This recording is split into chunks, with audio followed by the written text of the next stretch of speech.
So looking at the New York Giants Los Angeles Rams game, the Giants 0-3, the Rams 2-1, really should have been 3-0, but technically also should have been 2-1. Week 1, they had a bad pass interference call go in their favor, and Week 3, they had a bad pass interference call go against them, cost them the W against the Bills. So karma, if you will, but Rams definitely looking like contenders, whereas the Giants have been one of the worst teams in the league. We'll see if they can actually do anything on offense this week. Obviously, without Saquon Barkley, it's been a bit of a mess, and their offensive line has been terrible, whereas the Rams have been firing on all cylinders on offense and have also looked pretty decent on defense as well. This one is a 48.5 over-under, and the Rams are favored to win this one by 12. So Vegas does not like the Giants in this one at all, and I do not blame them. The Giants are giving up the 9th most points to running backs, 13th most to wide receivers. They've been okay against tight ends and quarterbacks, but again, I think that's more by nature of the way that the games have been played. The Rams have also been basically below average in terms of stopping quarterbacks through tight end, so an exploitable defense by, in terms of the way that we're looking at it. Now, they have played Dallas and the Bills and the Eagles, so two really high potent offenses there. We'll see what their offense and defense looks like against a easier matchup. This is their first kind of shoe-in game, if you will. So we'll see how this goes. But I'm really liking the Rams in this one.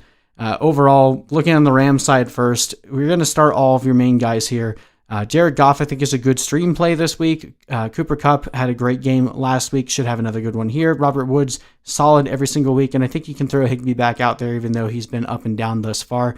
Rams defense also makes for a really good play here. The question that I know a lot of people will probably be asking is, do I go with Henderson or Brown? I think at this point you should know Henderson is the guy. Cam Akers most likely to sit again, and Malcom Brown is not someone that even really needs to be rostered at this point. Maybe as insurance for Henderson, but I think once Akers comes back, Brown is pretty much relegated to that third string role where he won't see the field too much. Henderson has looked really good, and definitely worth a start here against this poor Giants defense. So you can start pretty much everyone on the Rams side that is at least in the starting position. I'm not going to jump to the exterior options with like Josh Reynolds and Van Jefferson. They've been splitting way too many touches. It's been concentrated with Kupp and Woods, as we kind of expected it would be. So they're not playing anyone else here on the Rams. On the Giants side, Darius Slayton definitely always has the ability to go off. He's had a lot of blow-up games in his career and a lot of down games. If there's going to be a game where he actually comes off and does something really good, I think this could be a good game for him to do it. We just saw the Bills light this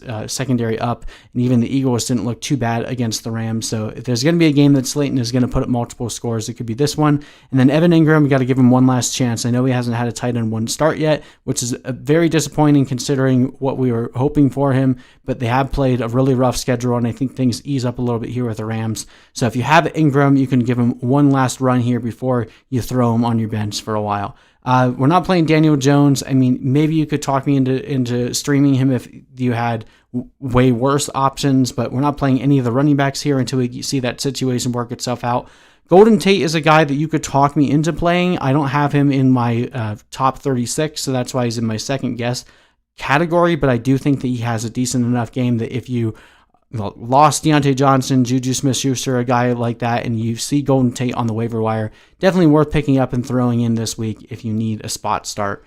Giants defense, I don't think anyone's starting them at all at this point. Rams should be able to win this one pretty handedly at home. I have them winning 35-20. Should be a pretty easy game for them.